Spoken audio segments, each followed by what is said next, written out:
आज हम पढ़ेंगे importance of pH in everyday life. तो पहला यहाँ पर है pH in are digestive system. तो हमारे स्टमक में जो डाइजेशन की प्रोसेस होती है उसको करते हैं एंजाइम्स।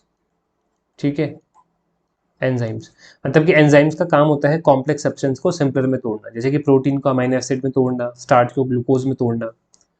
अब जो एंजाइम है उनको डाइजेशन के लिए, यानी कि खाना डाइजेस्ट तभी कर सकते हैं जब स्टमक का पीएच रेंज सही हो। मतलब कि एंजाइम एक सही पीएच रेंज में काम करते हैं। उनको काम करने के लिए एक राइट पीएच रेंज चाहिए होती है, जो कि लाई करती है बिटवीन 5.6 टू 7 के बीच। अब अगर पीएच रेंज हमारे स्टमक की 7 से ऊपर गई या 5.6 से नीचे चली गई, तो जो एंजाइम है वो काम नहीं कर पाएगा। और एंजाइम काम नहीं कर पाएगा तो खाना डाइजेस्ट नहीं हो पाएगा, क्योंकि एंजाइम का ही काम है खाना डाइजेस्ट करना। ठीक है, यहाँ पर अब होता क्या है कि कभी कभी हमारे स्टमक में एक ग्लैंड होती है, ठीक है, जो कि हाइड्रोक्लोरिक एसिड HCl सेक्रेट करती है। तो कभी कभी क्या होता है कि वो ग्लैंड ज़्यादा अमाउंट में, एक्सेस अमाउंट में HCl सेक्रेट कर देती है। तो उससे क्या होता है, अब HCl सेक्रेट करती है तो एसिड से क्या मिलता है H+।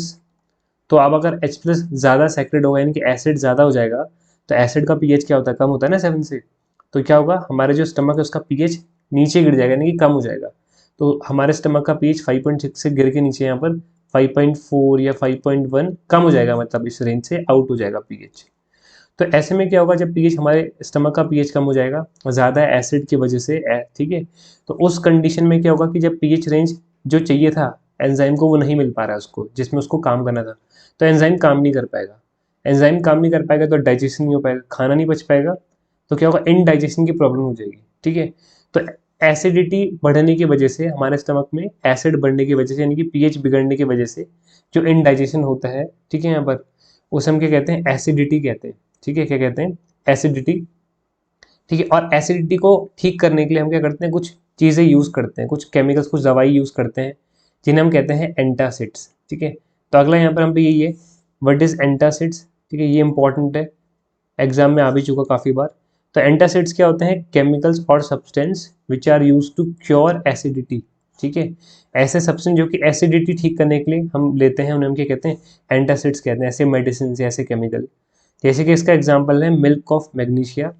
इसका केमिकल फॉर्मूला है मैग्नीशियम हाइड्रोक्साइड। ठीक है, इसका कॉमन नेम हो जाएगा मिल्क ऑफ मैग्नीशिया। तो ध्यान रखना, एंटासिड्स क्या होते हैं, वर्ड ही देखो आ रहा है एंटासिड्स, एंटी एसिड, मतलब जो एसिड को क्या करते हैं, कैंसिल करते हैं। ठीक है, अब मैग्नीशियम हाइड्रोक्साइड कैसा है नेचर में, बेसिक है। ठीक है, एंटासिड्स कैसे होते हैं नेचर में, बेसिक। तो ये क्या करेंगे, जो ये बेस है और हमारे स्टमक में जो एक्स्ट्रा एसिड है, ये क्या कर देगा, जो बेस है ना, इस एसिड को न्यूट्रलाइज कर देगा। एसिड को क्या कर देगा, न्यूट्रलाइज कर देगा, और हमारा पीएच वापस से क्या हो जाएगा, बढ़ना स्टार्ट हो जाएगा। 5.1 था तो वापस से बढ़ के वो 5.6 के अंदर चला जाएगा, 5.7 हो गया, 5.8 हो गया। मतलब जो सही पीएच रेंज है उसमें हमारा पीएच पहुंच गया स्टमक का। जैसे पीएच रेंज सही हो जाएगा तो एंजाइम काम करेगा, तो खाना डाइजेस्ट होना स्टार्ट हो जाएगा, तो हमारा पेट हल्का महसूस होगा हमें यहाँ पर। ठीक है, तो ये इंपॉर्टेंस है पीएच की हमारे डाइजेस्टिव सिस्टम में। उसके बाद यहाँ पर सेकंड आता है pH in are tooth decay. ठीक है, pH in are tooth decay. तो होता क्या है कि जो हमारे माउथ में फूड पार्टिकल्स बच जाते हैं या शुगर बच जाता है, ठीक है, food particles slash sugar particles बच जाते हैं, तो हमारे माउथ में जो प्रेजेंट बैक्टीरिया होता है वो क्या करता है, इन फूड पार्टिकल्स को डिकम्पोज कर देता है, तोड़ देता है, और बनाता है एसिड। ठीक है, और एसिड का नेचर कैसा होता है, कोरोजिव होता है। कोरोजिव मतलब एसिड करता है कोरोजन। ठीक है, कोरोजन मतलब डिके होना चीज़ों का। तो एसिड क्या करता है हमारे टूथ का, क्योंकि कोरोजिव होता है नेचर में, तो टूथ का कोरोजन करता है धीरे धीरे करके। ये प्रोसेस बहुत स्लो होती है, एक दिन में नहीं होती है। ठीक है, जैसे हमारी हैबिट्स अगर ख़राब है, हम क्या करते हैं, खाना खाने के बाद माउथ वॉश वगैरह नहीं करते ठीक से, या शुगरी फूड ज़्यादा खाते हैं, चॉकलेट वगैरह, तो हमारे माउथ में हर टाइम शुगर अवेलेबल रहेगा। तो बैक्टीरिया क्या करेगा, इसका डिकम्पोज करके एसिड बनाएगा, और एसिड क्या करेगा, हमें टूथ डिके कॉज करेगा।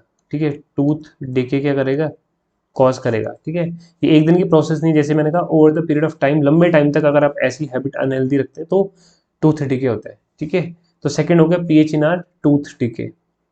उसके बाद यहाँ पर हो गया नेक्स्ट प्लांट एंड एनिमल। ऊपर के दो इंपॉर्टेंट थे, नीचे का ये इतना इंपॉर्टेंट नहीं, पर फिर भी सुन लो।